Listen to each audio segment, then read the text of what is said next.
We're going to be replacing these two mounting screws with these Fender mounting screws because these have been worn out that you can't unscrew them anymore. It's all stripped.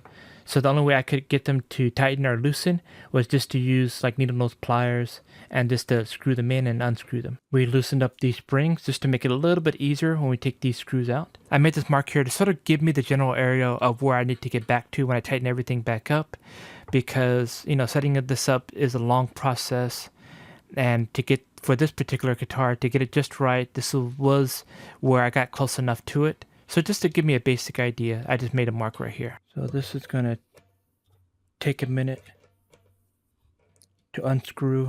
That's how bad it is. Little by little, it's getting there.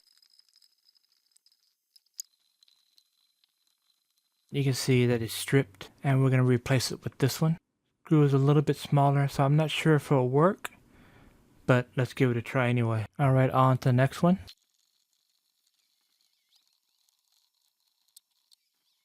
All right, let's screw it in.